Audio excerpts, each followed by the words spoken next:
आज मैं आपको सास और बहू की एक प्रेरणादायक कहानी सुनाने वाली हूँ। उम्मीद है आपको ये कहानी पसंद आए।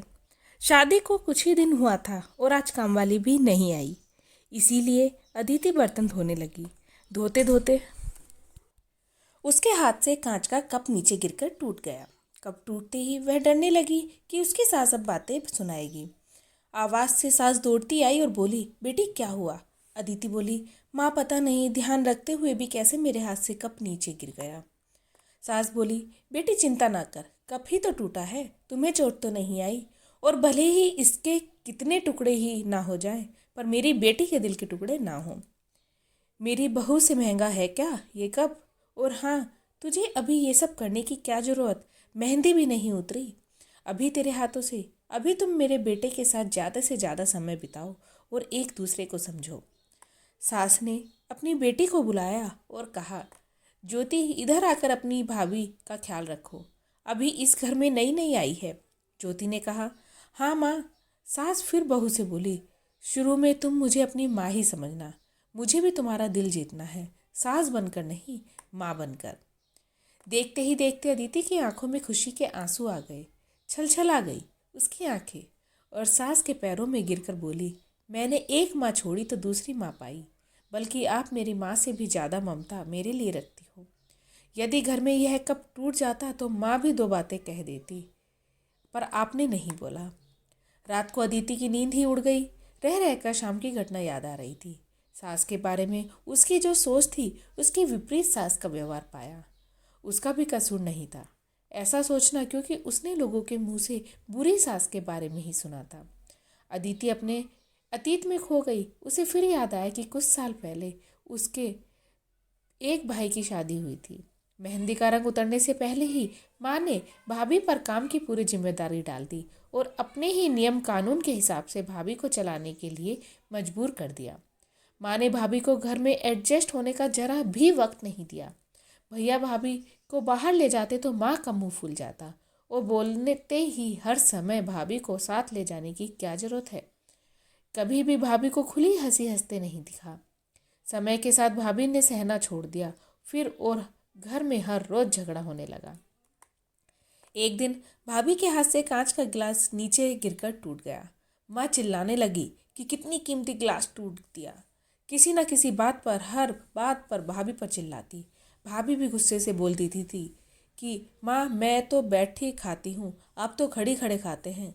जब से आई हूँ तब से रोज दो चार जली कुटी ना सुना दो तब तक आपको चैन ही नहीं मिलेगा। कभी मेरे माँ को तो कभी मेरे बाप को, हमेशा मेरी मायके वालों को कोसती रहती हो।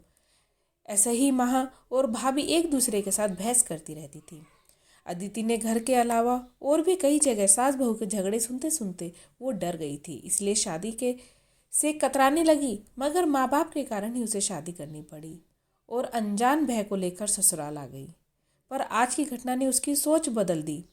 अब जब सास और बहू एक जैसी नहीं होती, सब सास एक जैसी नहीं होती। नींद ना आने की वजह से उसने सोचा कि चलो थोड़ी देर माँ से बात कर लूँ।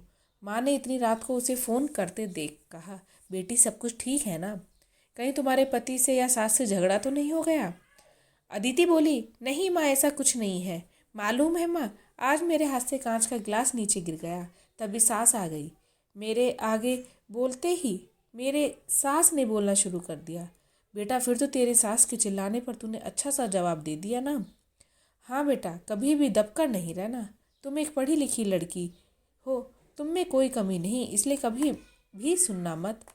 तभी बात को काटते हुए अदिति बोली, माँ बस करो, मैं अपने दूसरे माँ के खिलाफ कुछ नहीं सुन सकती। माँ थोड़ा आश्चर्य हो गई और बोली, यह क्या बोल रही हो? अदिति बोली, हाँ माँ, आज मेरे हाथ से जब एक कप गिरा तो मेरी सास ने बिल्कुल भी मेरे साथ बुरा व्यवहार नहीं करा। अंत में अदिति बोली, अब आप समझ गई ना सारी बात? माँ एक और बात कहनी थी, आप बुरा तो नहीं मानोगे? उसकी माँ बोली, हाँ बेटा बोल। अदिति बोली, माँ काश आप भी मेरी नई माँ के साथ भाभी की तरह व्यवहार करती तो शायद भैया और भाभी को अलग घर में नहीं रहना होता। अपनी बेटी की ये सब बातें सुनकर उसे एहसास हुआ कि उसने अपनी बहू के साथ गलत व्यवहार किया। उसकी बेटी ने उसकी आंखें खोल दी। अदिति उससे पहले कुछ बोलती तभी उसकी माँ बोली, अदिति अब जब तू यहाँ आएगी तो पूरे परिवार को एक साथ पाएगी। अब फ़ोन रख, मुझे बेटे और बहू की स्वागत की तैयारी करनी है। शादी के बाद नई शुरुआत में अगर सास समझदारी से काम नहीं लेती, अपनापन नहीं जताती, तो शायद शुरुआत की नींव ही कमज़ोर होने से पूरी ज़िंदगी आपस में दरार पड़ जाती है। कप को फूटने से कोई नहीं रोक सकता, लेकिन प्रेम को टूटने से तो हम रोक सकते हैं। कांच के टुकड़े हो जाएं, पर घर के टुकड़े ना होने दें। अपने घर में प्रेम का वातावरण बनाए रखें, एक दूसरे को समझें, एक दूसरे की इज्जत करें, तो घर स्वर्ग बन जाता है। घर नर्क से स्वर्ग में बदल सकता है यदि बहू सास को माँ मान ले और बहू बेटी को मान ले। दृष्टि बदलने से सृष्टि बदल जाएगी, और एक श्री चाहे तो घर को स्वर्ग बना सकती है, चाहे तो नर्क भी बना सकती है। अगर इस प्रेरणादायक कहानी ने आपके दिल को छुआ हो तो इस कहानी को अपना प्यार जरूर दें और हमारे चैनल को जरूर सब्सक्राइब करें।